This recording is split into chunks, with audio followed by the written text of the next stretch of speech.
दोस्तों, मैं कुछ एक शब्दों को बार बार सुनकर के इतना परेशान हो गया हूं, आजिज आ चुका हूं। जब बार बार इन्हें कोई दोहराता है, वो हो जाता हूं, ऑफेंड हो जाता हूं। क्यों इन शब्दों को बार बार दोहराया जाता है जबकि इन्हें अपने पर लागू नहीं किया जाता? संसद एक पवित्र स्थल है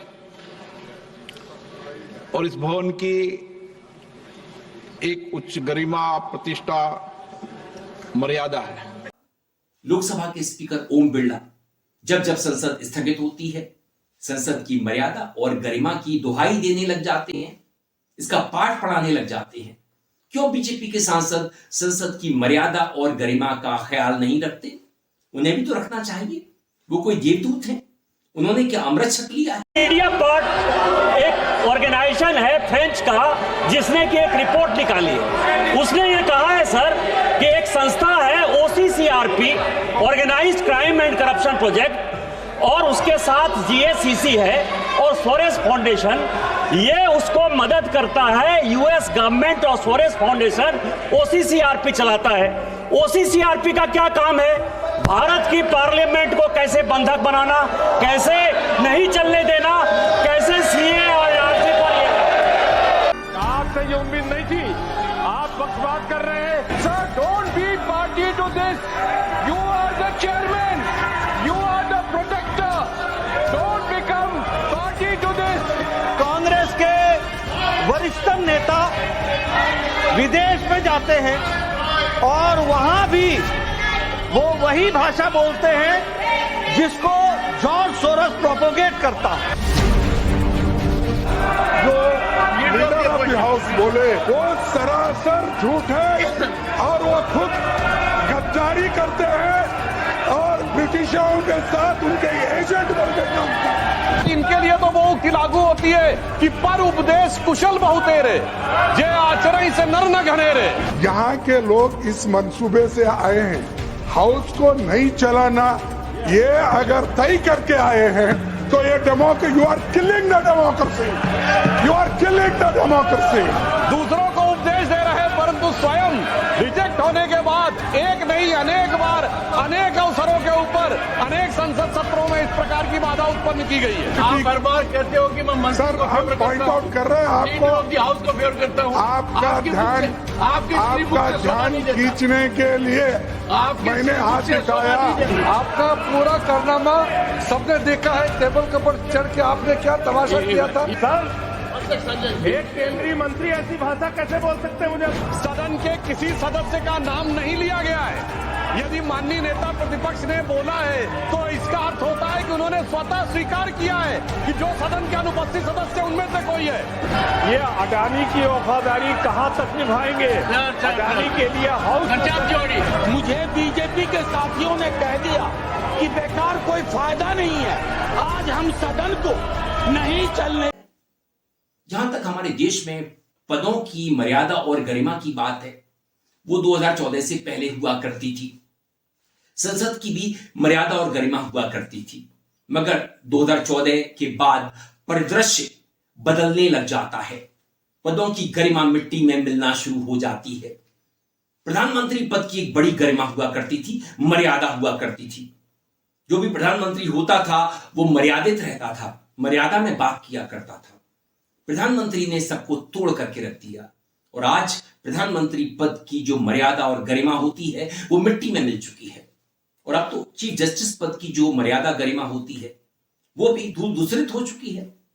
हमारे पूर्व चीफ जस्टिस DY चंद्रचूड़ जी ने अपने कार्यकाल के दौरान पूजा स्थलों के सर्वे का एक आदेश दिया था कि पूजा स्थलों के सर्वे कराए जा सकते हैं। उसके बाद ये भानुमति का पिटारा खुल जाता है, पेंडोरा बॉक्स खुल जाता है, आफत का पिटारा।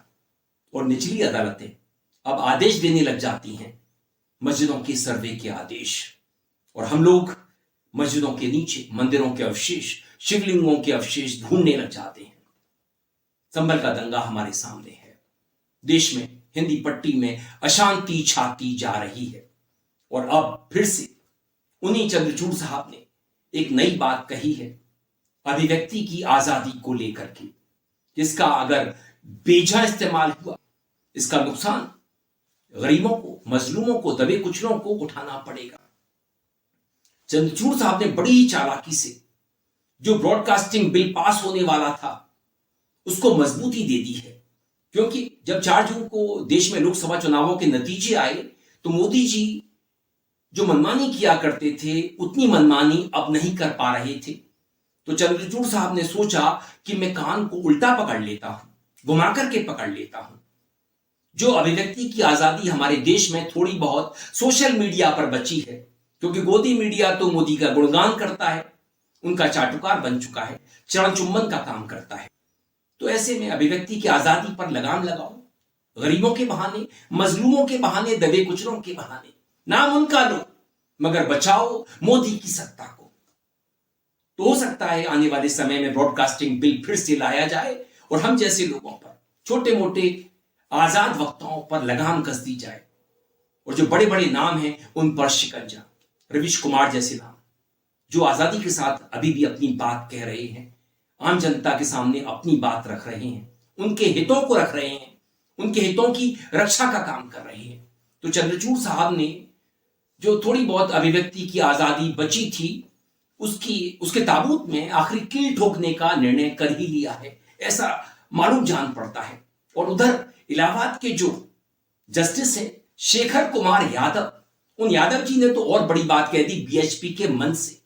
उन्होंने कहा है कि अदालतों को अब बहुसंख्यकों की इच्छा और खुशी का ध्यान रखना होगा और फैसले इसी हिसाब से होंगे। कानून तो भैया बहुत संख्यक से चलता है, परिवार में भी देखिए, समाज में भी देखिए, जहां पर अधिक लोग होंगे जो कहते हैं उसी को माना जाता है। लेकिन आप जबरदस्ती करेंगे आप कि नहीं साहब हम तो ये मान के चलेंगे। लेकिन मैं क्या आपको बता दूं, ये जो जिनकी हम बात कर रहे हैं सब बुरे नहीं है, वो सब बुरे भी नहीं है। ये जो कुरीतियां या बुराइयां जो हम आपको बता रहे हैं वो भी मानते हैं बुराइयां हैं। वो 4 पत्नियों के पक्ष में नहीं रहते हैं, पत्नी को तलाक, ट्रिपल तलाक के पक्ष में नहीं रहते हैं, बच्चियों को मार दिया जाए इससे पक्ष में नहीं रहते हैं। लेकिन जो कठमुल्ला है जिसे कह लीजिए आप, सब गलत है, लेकिन कहने में गुरेज नहीं है, क्योंकि वो देश के लिए घातक हैं, बिगाड़ने वाले लोग हैं, जनता को बरगलाने वाले लोग हैं, देश आगे ना बढ़े इस प्रकार के लोग हैं, उनसे सावधान रहने की जरूरत है। मुझे ये कहने में कोई संकोच नहीं है कि ये हिंदुस्तान है और ये देश यहाँ रहने वाले बहुसंख्यकों की इच्छा के अनुसार काम करेगा। ये कानून है, ये उच्च न्यायालय के न्यायाधीश के रूप में बोलने के बारे में नहीं है, बल्कि कानून बहुसंख्यकों के अनुसार काम करता है। इसे एक परिवार या समाज के संदर्भ में देखें, केवल वही स्वीकार किया जाएगा जो बहुसंख्यकों के कल्याण और खुशी को सुनिश्चित करता है।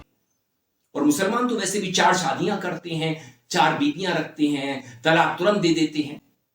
अब इन्हें कौन समझाए कि मुसलमानों के पास इतना पैसा नहीं है, उनके बच्चे क्या करते हैं, उन्हें कितनी शिक्षा मिल पाती है इस देश में, वो कितना आगे बढ़ सके हैं मोदी के दौर में, क्योंकि मोदी जी तो सबका साथ सबका विकास की बात करते थे।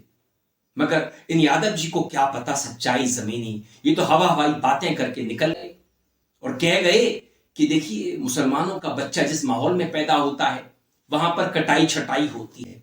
अब यादव जी को बिल्कुल भी क्या मालूम नहीं है कि योगी जी कह चुके हैं बटेंगे तो कटेंगे। इस तरह के शब्दों का इस्तेमाल तो योगी जी करते हैं, मुसलमान कहां करते हैं। उनके बच्चे कैसे पैदा होते हैं कि सबके सब बच्चे कसाई होते हैं क्या? और कसाई तो हमारे बीच में से भी होते हैं जो नॉनवेज भले ही ना खाएं मगर इंसान को जिंदा खा जाते हैं। हमारे देश में भ्रष्टाचार चरम पर पहुंच चुका है, यादव जी को समझना चाहिए। और कोई मुसलमान 4 शादी नहीं कर सकता, और शादी जहां तक 4 शादी की बात है तो वो हिंदू भी कर सकता है अगर वो अफोर्ड कर सकता है, उसे कौन रोक लेगा। और हमारे देश में क्या कानून का ही राज है? तो यादव जी जिस तरह की बातें करके बीएचपी के मन से गए हैं उसके परिणाम हमें भुगतने होंगे। हालांकि सुप्रीम कोर्ट ने इसका संज्ञान ले लिया है, उनके वीडियो को मंगवाया है, तो यादव जी अंट बंट बक करके जा चुके हैं, मगर इसके परिणाम देशवासियों को ही भुगतने होंगे। और जहां तक बहुसंख्यकों की इच्छा और खुशी का सवाल है उसके बारे में मैं आपको थोड़ा बारीकी से समझा दूं। अगर मान लीजिए किसी परिवार की बिटिया या बेटा किसी लड़की से विवाह करना चाहता है, प्रेम विवाह, परिवार इसकी इजाजत नहीं देता, ऐसे में यादव जी क्या उन बाकी परिजनों की इच्छाओं का ख्याल रखेंगे या उस बालिग बच्चे का, बिटिया का, जो अपनी मन मर्जी से शादी करना चाहती है? मान लीजिए 100 हिंदू किसी एक व्यक्ति की जगह को चाहते हैं पार्क के लिए, उनके मन में आ गई कि इस पर हम पार्क बनाएंगे, वो जमीन एक हिंदू की है। ऐसे में बहुसंख्यक जो 100 लोग हैं उनकी इच्छाओं का ख्याल शेखर कुमार यादव रखेंगे? क्योंकि बहुसंख्यक तो बिल्कुल एक भीड़ के समान होते हैं, भीड़ के समान होते हैं, और भीड़ की तबीयत हम जानते हैं किस तरह से भीड़ चाल के बारे में कहा जाता है। एक कुएं में एक भीड़ गिरती है तो सारी की सारी भीड़ें गिरती हैं। तो हमारा लोकतंत्र भी भीड़तंत्र में बदल चुका है और शेखर कुमार यादव शायद बीजेपी ज्वाइन करना चाहते होंगे। साल सवा साल उनके रिटायरमेंट में बचा है। आजकल तमाम जज यही काम कर रहे हैं, रिटायर होते हैं और बीजेपी में कोई ना कोई पद पा लेते हैं या चुनाव लड़ लेते हैं। तो इनकी इस तरह की इच्छा शक्ति हो गई है और कह रहे हैं कि बहुसंख्यकों की इच्छा और उनकी खुशी का हमें ख्याल रखना होगा। मतलब संविधान को आप ताक पे रख दीजिए और ख्याल रखिए बहुसंख्यकों का। मतलब ये भारत ना हो गया कुछ चिड़ियाघर हो गया, तुम्हारी मनमर्जी चलेगी यादव जैसे लोगों की। तो हमारे देश में अभिव्यक्ति की आजादी को दबाया जा रहा है, उसे कुचला जा रहा है। और अब तो दोस्तों समय वो आ गया है जिस न्याय व्यवस्था पर हमें पूरा भरोसा हुआ करता था कि वहां से हमें न्याय मिलेगा ही मिलेगा, उस पर भी शक होने लगा है, भरोसा उठने लगा है। अगर इस भरोसे को कोई बचा सकता है तो सुप्रीम कोर्ट के चीफ जस्टिस साहब संजीव खन्ना बचा सकते हैं। बचाना है तो इस भरोसे को बचा लीजिए, भारत को बचा लीजिए।